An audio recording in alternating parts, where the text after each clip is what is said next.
ఇప్పుడు no cost cough syrup తో 60 రూపాయల విలువ గల ఇన్హేలర్ పూర్తిగా ఉచితం. దెబ్బకి దగ్గు జలుబు మాయం. విజయనగరం జిల్లా కొత్తవలస నుంచి రాజాంలో కాలేజీకి వెళ్లేందుకు ఎన్నో కష్టాలు పడేవాడు రాజాబ్ సిద్ధు.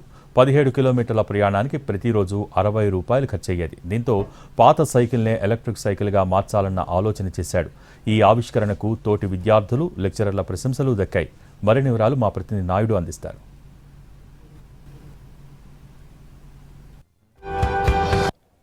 ఓ సైకిల్ ఇప్పుడు 2 తెలుగు రాష్ట్రాల్లో ట్రెండింగ్గా మారింది. ఓ సోషల్ మీడియాను కూడా షేక్ చేస్తున్నటువంటి పరిస్థితి అయితే కనిపిస్తుంది. మనం ప్రస్తుతం అయితే జీసీఎస్ఆర్ కళాశాలలో ఈ సైకిల్ తయారు చేసినటువంటి రాజాబ్ సిద్ధు అనేటటువంటి విద్యార్థి దగ్గర ఉన్నాము. తమ్ముడు, ఫస్ట్ ఆఫ్ ఆల్ కంగ్రాట్స్. నీ సైకిల్ ఎంత ట్రెండింగ్ అయింది, ఎంత ఇదైంది, అసలు ఈ సైకిల్ నేపథ్యం ఏంటి, ఎందుకు అసలు తయారు చేయాలనుకున్నావు ఏంటి? నేను మా ఊరు నుంచి మా కళాశాలకు రావాలంటే దాదాపు 17 కిలోమీటర్లు ప్రయాణించాల్సింది. సో అందులో 3-4 కిలోమీటర్స్ కాలినడకన నడిచి తర్వాత ఆటో ఆర్ బస్ పట్టుకొని రావాల్సి వచ్చేది. ఒక్కొక్కసారి ఆటో ఆర్ బస్ లేట్ అయితే కాలేజ్ కూడా లేట్గా వచ్చేవాడిని. సో నేను ఇలా పర్ డేకి దాదాపు 60 రూపీస్ ఓన్లీ ఛార్జీకే ఖర్చు పెట్టేవాడిని. సో అప్పుడు నాకేంటంటే చాలా ఇబ్బందిగా ఉండేది. అంటే పగలైతే పర్లేదు, కానీ ఈవినింగ్ ఇటు నుంచి రిటర్న్ అయ్యేటప్పుడు ఏంటంటే నాకు చీకట్లో ఆ తోటలో నడుచుకొని వెళ్ళాల్సి వచ్చేది. సో నేను దాన్ని అన్నింటికి సొల్యూషన్గా ఒక ఎలక్ట్రిక్ సైకిల్ అయితే తయారు చేయడం జరిగింది. ఖర్చు మీకు ఎంత అయ్యింది, అసలు ఈ డబ్బులు నువ్వు ఎలా సమకూర్చుకున్నావు? దీనికి మొత్తం దాదాపు 35,000 ఖర్చు అయింది సార్. ఈ 35,000లో 10,000 నా పాకెట్ మనీ అండ్ అలాగే 25,000 నేను మా అమ్మ నాన్నల దగ్గర నుంచి తీసుకున్న మనీ. నా మీద నమ్మకం పెట్టుకుని వాళ్ళు ఇచ్చిన ప్రోత్సాహంతో నేనైతే చేయడం జరిగింది సార్. పవన్ కళ్యాణ్ గారిని కలిసి ఎలా అనిపిస్తుంది సార్? ఆబ్వియస్లీ ఇప్పటి వరకు సినిమాలోనే చూసిన అతన్ని డైరెక్ట్గా చూసి టచ్ చేసేటప్పుడు ఏంటంటే చాలా అదృష్టం చేసుకున్నాను అనిపించింది సార్. పవన్ కళ్యాణ్ సార్ ఏమని చెప్పారు నీకు? వెళ్ళంటనే చాలా బాగా రిసీవ్ చేసుకున్నారు. రిసీవ్ చేసుకున్న తర్వాత ఈ సైకిల్ గురించి చాలా క్షుణ్ణంగా ప్రతి పార్ట్ టు పార్ట్ అడిగి తెలుసుకున్నారు. అలాగే నా దగ్గర కీ అడిగి మరీ దీన్ని రైడ్ చేశారు సార్. అతనే పవన్ కళ్యాణ్ సారే వెనక్కి ఎక్కించుకుని తిప్పడం కూడా జరిగింది.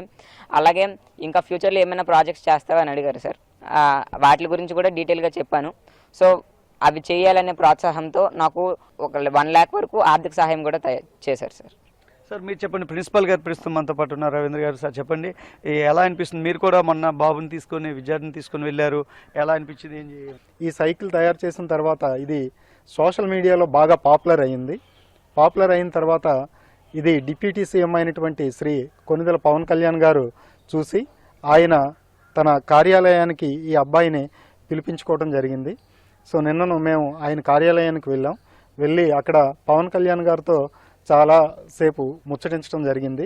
ఆయన ఈ బైక్ సంబంధించినటువంటి వివరాలన్నీ కూడా చాలా క్షుణ్ణంగా తెలుసుకొని ప్రతి పార్ట్ని గురించి ఆ అబ్బాయిని అడిగి బాగా వివరంగా తెలుసుకొని ఒక విద్యార్థులు అనేవాళ్ళు మంచి భవిష్యత్తుకి ఒక మంచి వాతావరణం కావాలి, ఆ వాతావరణాన్ని మీరు కలిగజేశారని నన్ను కూడా అభినందించడం జరిగింది.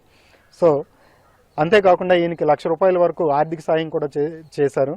సో ఈ విధంగా ఆర్థిక సహాయం చేసి ప్రోత్సహించినందుకు పవన్ కళ్యాణ్ గారికి మేము మా హృదయపూర్వక ధన్యవాదాలను తెలియజేస్తున్నామండి. ముఖ్యంగా డిప్యూటీ సీఎం పవన్ కళ్యాణ్ గారు కలిసిన తర్వాత తనకి ఎక్కువగా ప్రోత్సహించారు, అన్ని విధాల అండగా ఉంటానని కూడా ఆయన చెప్పడం జరిగింది. 1,00,000 రూపాయల వరకు కూడా ఆయన ఆర్థిక సహాయం చేయడం కూడా నాకు ఒక నేను భవిష్యత్ ప్రాజెక్టులు కూడా ఉపయోగపడుతుందని అయితే ఈ సైకిల్ ఏదైతే తయారు చేసినటువంటి విద్యార్థి రాజాబ్ సిద్ధు చెబుతున్నటువంటి పరిస్థితి ఉంది.